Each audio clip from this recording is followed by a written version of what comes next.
Shalom Bapak Saudara sekalian, pemirsa dari Arnaud juga Tuhan Channel, Tuhan berkati berlimpah-limpah. Saya percaya Bapak Ibu, kita masih ada di sini untuk belajar firman Tuhan. Dalam bulan Mei ini saya melihat ada banyak sekali libur Bapak Ibu. Bapak Ibu bisa ada waktu luang, bisa beristirahat, juga bisa terus mendalami YouTube ini. Bapak Ibu, satu hal dalam bulan Mei ada perayaan mengenai kenaikan Tuhan Yesus. Saya berdoa Bapak Ibu dimanapun akan diberkati berlimpah-limpah. Saya sudah meninggalkan bagi Bapak Ibu Saudara sekalian pengajaran-pengajaran yang ada di topik dalam channel ini. Bapak Ibu silahkan untuk melihat, silakan untuk belajar dan mencernanya dalam hati Bapak Ibu Saudara sekalian. Bapak Ibu, terima kasih banyak kepada Bapak Ibu Saudara sekalian sudah memberikan doa, daya, dan dana kepada kami. Biarlah itu menjadi berkat yang berlimpah dalam kehidupan Bapak Ibu Saudara sekalian. Anugerah Tuhan limpah dalam kehidupan kita. Saya berdoa bagi Bapak Ibu Saudara sekalian, Anda yang dalam kondisi masalah yang berat, Anda harus mengerti, masalah sebetulnya merupakan satu berkat yang tersembunyi bagi orang percaya. Kita harus percaya bahwa Tuhan akan memberikan pada Bapak Ibu anugerah yang besar, yang satu hari di tempat yang lain nanti ke depan Anda bisa berkata, oh, memang itulah sebetulnya berkat tapi tersembunyi. Bapak Ibu, dalam kurun waktu ini, bulan Mei, kita ada 5 kali belajar firman Tuhan. Saya percaya Tuhan memberkati Bapak Ibu berlimpah-limpah senantiasa. Anugerah Tuhan juga Bapak Ibu terima, dan Bapak Ibu lari lebih kencang lagi untuk menjadi messenger dari kerajaan Tuhan. Terpujilah nama Tuhan. Shalom. Shalom Bapak Ibu Saudara sekalian, pemirsa dari Arnaud juga Tuhan Channel yang Tuhan berkati berlimpah-limpah. Hari ini tayangan eWisdom kita akan belajar mengenai sebuah perjanjian, Brit Hadaskah. Perjanjian yang baru. Bapak Ibu tahu dalam kitab kita ada 2 yang penting dalam kitab yang kita pegang. Yang pertama perjanjian lama, yang kedua perjanjian baru. Perjanjian lama itu diambil dari Tanakh. Tanakh itu Torah yang orang Yahudi. Torah, Nevi'im, Ketubim, Tanakh. Nah, dalam 3 kitab itu, walaupun berbeda urutannya ya, kalau kitab kita kan dimulai dari kitab Kejadian dan berakhir di Maleakhi. Kalau mereka kitab Kejadian berakhir di 2 Tawarikh. Mereka dari tengah. Nah, Bapak Ibu, itu PL. Tapi untuk PB, sebuah konteks yang Tuhan ambil bernama Brit Hadaskah. Apa itu Brit Hadaskah? Ya, kalau Anda melihat ada sebuah delima, pomegranate, delima adalah satu buah yang mewakili kitab. Jadi kalau kitab orang Yahudi itu menggunakan buahnya apa? Delima. Karena delima punya 613 biji. Dan itu bicara mengenai kitab yang Tuhan berikan kepada orang Israel. Nah, kalau buah itu dipetik dari pohonnya, diambil begitu, lalu ada di tangan saya hari ini, maka buah itu adalah buah yang newness, yang fresh, baru. Tetapi itu terkait dengan waktu. Setelah berlangsung selama 4 hari, 8 hari, 1 minggu, atau 2 minggu, atau mungkin setahun, maka buah itu menjadi berkerut dan kehilangan satu daya barunya. Bapak Ibu, buah itu menjadi kadaluarsa, buah itu menjadi busuk. Nah, itu kalau orang pikir apakah Brit Hadaskah, perjanjian baru itu seperti itu. Kalau saya melihat dalam sebuah hari ini saya melihat perjanjian baru, saya mau menerjemah perjanjian baru itu begini. Perjanjian baru dalam hal ini bukan bicara mengenai waktu. Waktu kalau sekarangnya baru, nanti setahun lagi sudah jadi usang. Kalau ini Tuhan bilang baru, maka dalam waktu yang berbeda akan jadi sudah tidak berguna lagi. Tetapi Tuhan berkata kepada orang Israel dalam satu kitab Yeremia. Kita membaca kitab Yeremia sebentar Bapak Ibu. Yeremia 31, kita membaca pada ayat 31. Sesungguhnya akan datang waktunya, demikianlah firman Tuhan, aku akan mengadakan perjanjian baru dengan kaum Israel dan kaum Yehuda. Bukan seperti perjanjian telah kuadakan dengan nenek moyang mereka pada waktu aku memegang tangan mereka untuk membawa mereka keluar dari tanah Mesir. Perjanjianku itu telah mereka ingkari, meskipun aku telah menjadi Tuhan yang berkuasa atas mereka. Demikianlah firman Tuhan. Di sini katakan Tuhan berkata bahwa Tuhan akan mengadakan perjanjian baru dengan kaum Israel dan kaum Yehuda. Nah, Bapak Ibu, jangan tunda menerima Yesus.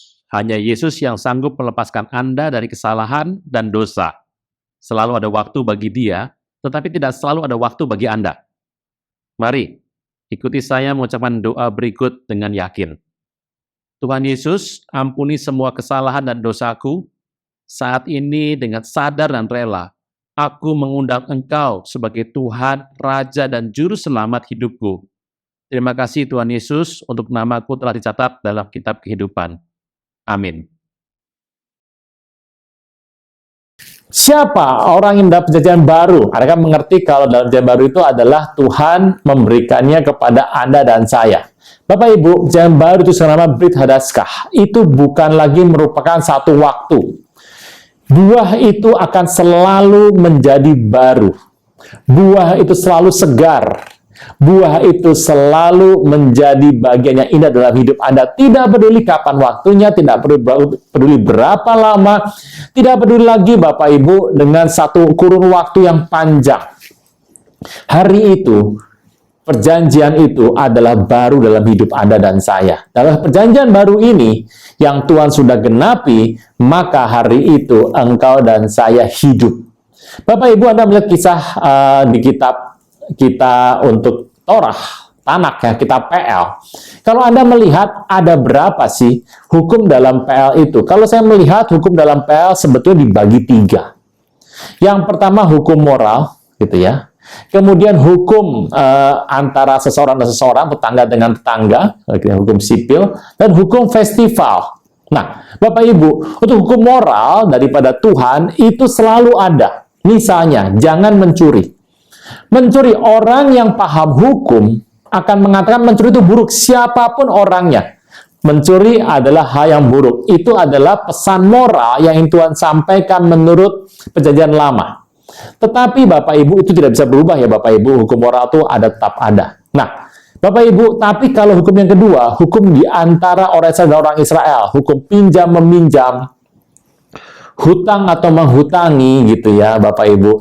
Kalau hukum untuk meminjam keledai, meminjam onta, dan meminjam hasil bumi, semua itu diatur dalam hukum yang kedua.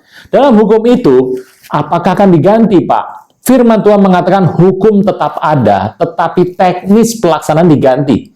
Misalnya dalam hukum perjanjian, pengesahan perjanjian. Pada zaman dulu, kalau orang membuat perjanjian, maka tidak menggunakan lagi yang namanya meterai, tidak menggunakan namanya saksi notaris, tidak ada zaman itu Bapak Ibu. Tapi mereka bisa pergi ke daerah depan dari sebuah pintu gerbang di mana tua-tua duduk di sana. Dan orang-orang di situ dikumpulkan, kemudian mereka membuat perjanjian dengan saksi orang-orang tersebut. Waktu itu disahkan, mereka saling bertukar sepatu. Karena apa? Karena sepatu warnanya sama, bentuknya sama, ukurannya beda-beda, apalagi baunya nggak bisa beda-beda, Bapak Ibu. Nah, tetapi, waktu sepatu diserahkan, ditukar begitu, perjanjian menjadi sah. Tapi zaman sekarang bagaimana kondisinya? Dengan perjanjian sekarang, pengesahan perjanjian itu menggunakan meterai, menggunakan saksi berupa notaris. Nah, Bapak Ibu, hukumnya memang berbeda pelaksananya, tapi hukumnya tetap ada. Yang berbeda yang sudah diganti itu apa? Hukum festival. Bapak Ibu, kenapa orang tidak lagi makan kambing bakar, makan sayur pahit? Kenapa tidak lagi menyembelih domba? Bapak Ibu, itu adalah merupakan satu hukum yang diganti oleh Tuhan. Bapak Ibu mengerti ya, jadi PL dan PB itu kita lihat sebagai sebuah tingkat yang menaik. Naik gitu ya, makin lama makin tinggi dan makin tinggi, progresif naik. Nah, itu sebabnya Bapak Ibu, apa yang kita yakini di PL itu akan berubah. Hukum moral tidak berubah, hukum sipil ini pelaksanaannya akan berubah. Intisari hukum tidak berubah, pelaksanaan berubah. Dan hukum yang terakhir tadi itu berubah, sudah total tidak digunakan lagi. Nah, untuk menggantikan ini, Tuhan akan mengambil satu hukum yang baru. Dalam hukum yang baru itu mengatakan bahwa engkau harus mengasihi Tuhan Allah dengan segenap kekuatanmu, akal budimu, dengan segenap hatimu. Bapak Ibu, kalau engkau sudah mengasihi itu, engkau juga harus mengasihi sesamamu, manusia, seperti dirimu sendiri. Di atas dua hukum ini, yang sama sebetulnya, seperti salib ini Bapak Ibu, begini ya. Ya, di atas dua hukum ini bergantunglah semua perkataan para nabi dan konsep mengenai satu hukum itu dibuat. Bapak Ibu, hari ini kita bersyukur karena Tuhan mengatakan, aku membuat satu perjanjian yang baru terhadap orang Israel atau orang Yehuda, yaitu Anda dan saya, pengikut Tuhan Yesus yang mengikut Tuhan Yesus. Hari ini, engkau saya diberikan hukum yang baru. Hukum yang baru ini dengan jalannya waktu, makin lama, ada 2000 tahun lalu, 1000 tahun yang lalu, Pak, sudah diusang dong. Oh tidak. Hukum yang baru itu menjadi satu kekuatan waktu Anda baca hari ini, waktu Anda baca besok, waktu Anda baca 10 tahun lagi, 20 tahun lagi, hukum itu akan senantiasa baru, senantiasa indah, senantiasa baik. Itu sebabnya hukum disebut sebagai hukum perjanjian yang baru. Dan baru di sini artinya kekal. Itu akan selalu menjadi baru dimanapun kau berada, di kapanpun kau membacanya, itu menjadi hukum yang baru di antara manusia dengan Tuhan. Bapak Ibu, hari ini engkau dan saya sudah hidup dengan hukum yang baru itu yang Tuhan berikan, menjadi patokan dalam hidup ini supaya engkau berpegang teguh pada hukum yang baru. Baru ini akan berlangsung dalam hidup Anda, selalu baru, selalu segar, selalu menjadi satu yang indah dalam hidup Anda. Makanya saya sering berkata, selalu baru setiap pagi, baru setiap pagi. Always fresh in the morning, fresh in the morning. Bapak Ibu, hukum itu jadi hukum yang fresh, selalu baru, dan ini Tuhan berikan dalam hidup Anda dan saya. Bapak Ibu, Brit Hadaskah, sebuah perjanjian yang luar biasa, yang ini sudah diberikan pada Anda dan saya. Bapak Ibu, maukah Anda mengikuti hukum yang baru itu? Hukum ini adalah hukum yang terkuat di muka bumi yang pernah ada, yang Tuhan berikan dalam hidup Anda dan saya. Terpujilah nama Tuhan. Shalom.